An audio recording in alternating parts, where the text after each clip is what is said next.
everyone, myself Khushbu Nemade from International Institute of Professional Studies. This video contains my end semester exam solution of analysis and designs of algorithm, and this video is a part of my assignment under the guidance of Dr. Shaligram Prajapati sir. Now let's see the solution of the whole End-Sem semester examination. The first question is analysis the time complexity of the quicksort algorithm in average case and provide step-by-step explanation. Quicksort is one of the most popular sorting algorithm which uses the divide and conquer problem solving approach. Quicksort divide and conquer idea is that it is divided into three steps. First, we divide the problem, and then conquer the whole is list, and then combine all the list into one. First, divide step.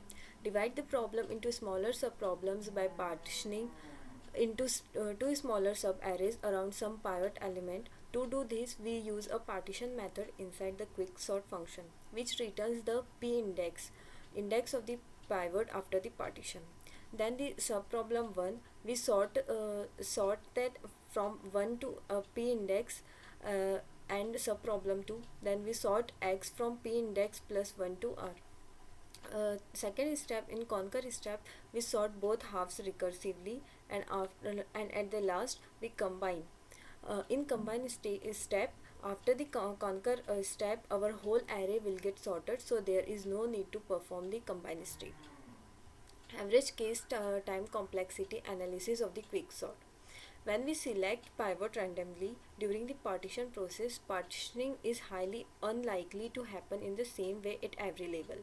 Some of the splits will be close to a balanced scenario and some will be close to an unbalanced scenario. In such a practical scenario, an average case analysis of quicksort will give us a better picture. In the average case, the partition process will generate a combination of good and bad splits, where good and bad splits will be distributed randomly in the recursion tree. Suppose we have a recursion tree method, and we solve the recurrence relation of quicksort through recursion tree method, and we here we see that our problem is divided into two subproblems, and these subproblems are further divided into other subproblems, and our average time complexity of quicksort is order of n log n. Next question is critically evaluate Stresson's matrix multiplication and compare time complexity with the traditional matrix multiplication method. Stresson's matrix multiplication is the divide and conquer approach to solve the matrix multiplication problem. The usual matrix multiplication method multiplies each row with each column to achieve the product matrix. The time complexity taken by this approach is order of n cube. Since it takes two loops to multiply. Stresson's method was introduced to reduce the time complexity from order of n cube to order of n log 7. Formulas for there are certain formulas for Stresson's matrix multiplication, and these formulas are given below. Through this formula, we reduce the time complexity of order of traditional matrix multiplication to order of n log 7. Time complexity of Stresson's matrix multiplication. We can solve the recurrence relation using the substitution method, and let assume we have a recurrence relation of Tn is equals to 7 times of T of n by 2 plus O of n square, where C is a constant, and the complexity we get is order of n to the power of log n, log 7. That means we get order of n to the power of 2.81. Next question is evaluate Prim's algorithm for finding minimal spanning tree and provide a real world scenario where it can be applied. Prim's algorithm is a greedy algorithm used for finding the minimum spanning tree of a weighted undirected graph. The algorithm starts with an arbitrary vertex and then repeatedly adds the minimum weight edge that connects the current tree to a vertex not yet in the tree. The algorithm terminates when all the vertices have been included in the tree. The steps of Prim's algorithms are follows. Firstly, we start with an arbitrary vertex and add it to the MST, that is minimum spanning tree. Second, repeat the following until all vertices are in the minimum spanning tree. In the second step, we have two other steps. Firstly, among all edges that connect a vertex in the MST to a vertex not yet in the MST, find the one with the minimum weight. Then we add the vertex at the other end of the edge to the MST. A real world scenario of Prim's algorithm is can be applied in various fields such as network design, transportation, and logistics. For example, consider a scenario where a company needs to build a network of routes to connect multiple factories and warehouses in different locations. The cost of building each road varies depending on the distance and terrain between the location. The company wants to minimize the total cost of building the roads while ensuring that all factories and warehouses are connected. In this scenario, the locations can be represented as vertices in a graph, and the cost of building each road can be represented as the weight of the edge containing the vertices. The application of Prim's algorithm can help the company find out the minimum cost of building the roads while ensuring that all locations are connected. The MST obtained from the algorithm would provide the optimal solution to the company's problem. Our second part of question third is analyze Hamiltonian cycle and provide an example of how they can be used in real life application. A Hamiltonian cycle is a graph is a path that visits each vertex exactly once and returns to the starting vertex. A graph that contains a Hamiltonian cycle is called Hamiltonian graph. Finding a Hamiltonian graph in a cycle in a graph is a well-known NP-complete problem, which means that it is believed to be computationally difficult to solve for large graphs. Real life applications of Hamiltonian cycles are one example of a real of Hamiltonian cycle is in the field of transportation and logistics. Consider a delivery company that needs to deliver packages to a set of customers in a city. The company wants to minimize the total distance traveled by its vehicles while ensuring that each customer is visited exactly once. This problem is known as the traveling salesman problem, which is equivalent to finding a Hamiltonian cycle in a graph complete. By finding the Hamiltonian cycle that visits each customer exactly once and has the minimum total distance, the delivery company can optimize its delivery routes and minimize the travel times and fuel cost of its vehicle. The TSP has many other real-life applications such as circuit board manufacturing, DNA sequencing, and scheduling problems. Uh, we can say that Hamilton cycle have important applications in various fields including transportation, logistics, computer science, and network design. By finding the Hamiltonian cycle in a graph, we can optimize the delivery routes of a delivery company, route data packets in our network, or solve other optimization problems that involve visiting each vertex of a graph exactly once. Question number 4. Apply analytical perspective to develop a greedy algorithm for sequencing unit time jobs with deadlines and profits. Discuss the pros and limitations. The problem of sequencing unit time jobs with deadlines and profit is a classical scheduling problem in which a set of jobs with different processing times, deadlines, and profits needs to be scheduled on a single machine. Each job needs to be processed with its deadline, and the objective is to maximize the total profit of the jobs that are completed on time. This problem can be solved using a greedy algorithm that sorts the jobs in non-increasing order of their profit to deadline ratios and schedules them in that order. The steps of the greedy algorithm are as follows. First, compute the profit to deadline ratio for each job, that is profit by deadline. Second, sort the jobs in non-increasing order of their profit to deadline ratios. Third, schedule the jobs in that order starting from the earliest available time slot. If a job cannot be completed within its deadline, skip it. Pros of job sequencing problem are: first, greedy algorithms are simple and easy to implement, making them efficient for solving small to medium sized problems. Greedy algorithm for sequencing unit time jobs with deadlines and profit has a time complexity of order of n log n. Limitations of this algorithm is this the greedy algorithm does not always provide an optimal solution when the jobs have different deadlines.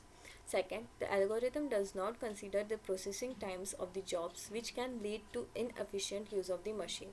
Third, the algorithm assumes that each job can be completed within a unit time, which may not be realistic in some real life scenarios.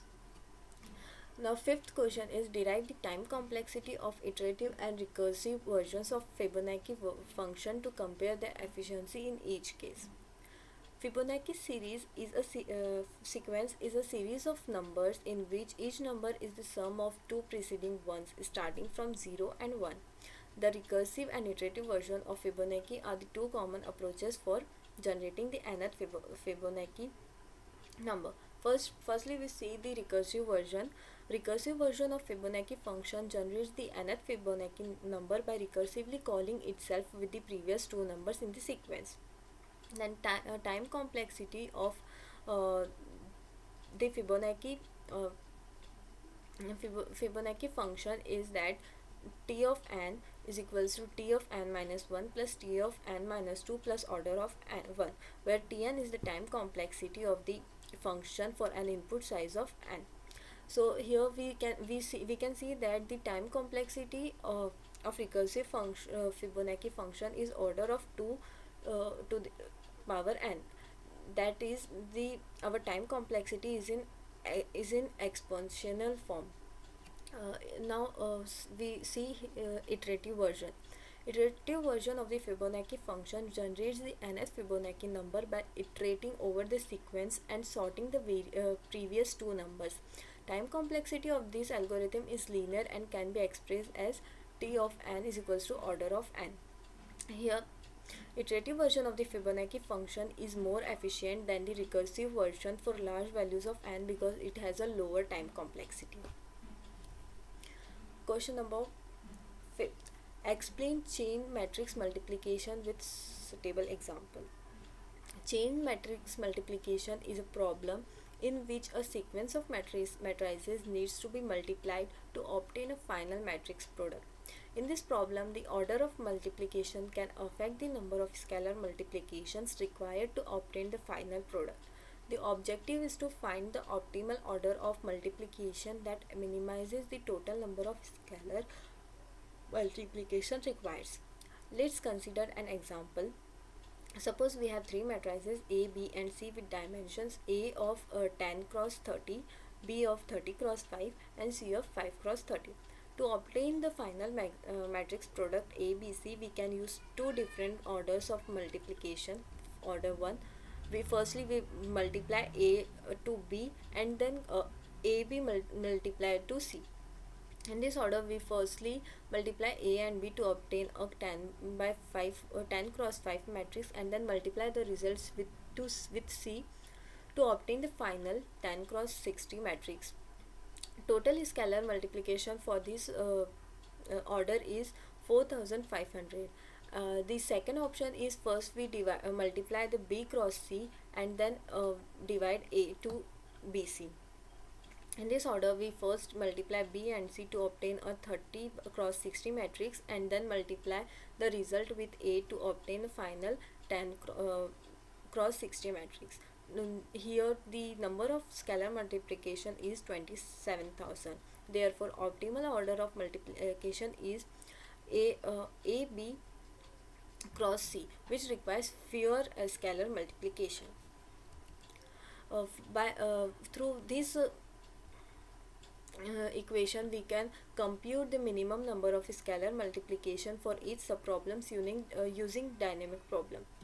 we can obtain the optimal order of multiplication and the minimum number of scalar multiplication requires to obtain the final matrix product. 7. Use a critical lens to describe traveling salesman problem using dynamic programming and discuss its potential benefits and limitations in solving optimization problems. Traveling salesman problem is a classic optimization problem that involves finding the shortest possible route that visits every city in a given set exactly once and then returns to the starting city. The problem is known to be NP-hard, which means that no known algorithm can solve it in polynomial time in the worst case. However, dynamic programming can be used to solve the TSP problem efficiently in some cases. DP is a technique that involves breaking down a problem into smaller subproblems and solving each subproblems only once, storing the solutions in a table for later use. In this case of TSP, dynamic programming can be used to find the optimal route that visits every city exactly once by breaking down the problem into subproblems of smaller size. The potential benefits of dynamic of using DP to solve a traveling salesman problem is that it can lead to an optimal solution in some cases.